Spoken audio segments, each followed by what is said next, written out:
जब मोदी जी मंच पे खड़े होकर मेरे पिता को देशद्रोही बोलते हैं, जब मोदी जी कहते हैं कि मेरे पिताजी ने कोई कानून बदल दिया अपनी मां से विरासत लेने के लिए, तो मेरे दिल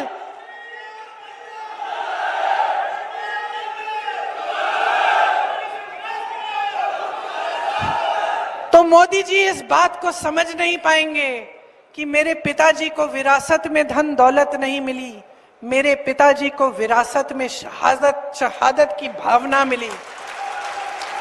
आप समझ सकते हैं, आप समझ सकते हैं। इस देश के किसान हो, इस देश की मिट्टी आपने सींची है अपने पसीने से, अपने इतने बेटे भेजे हैं सरहद पे। जब आपके बेटे शहीद होते हैं इस देश के लिए, तो मैं जानती हूं कि आपके दिल में क्या भावना है, क्योंकि वही भावना मेरे दिल में है। जो पुलवामा के शहीद हैं, जब वो हुआ, पुलवामा का हुआ, उनमें से कुछ परिवार यूपी के थे।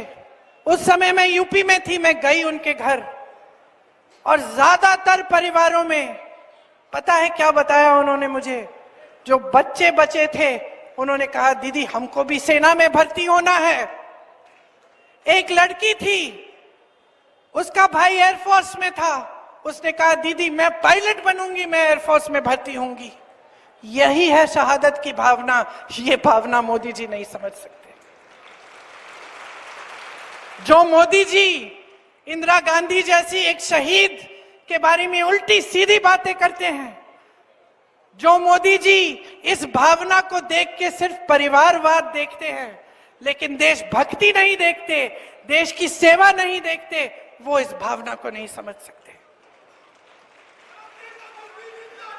मैं आपको ये कहने आई हूं, मैं आपको ये कहने आई हूं कि हमें देशद्रोही कहें, हमें घर से निकाल दें, मेरे भाई को संसद से निकाल दिया, हम पे केस डाले, मेरे भाई पे इतने केस डाल दिए कि कभी इधर कभी उधर, कभी गुजरात में कभी बिहार में वो जाता है कचहरी, जाएगा, कुछ भी कर ले, मार डाले, लेकिन ये भावना हमारे दिल से कोई नहीं निकाल सकता।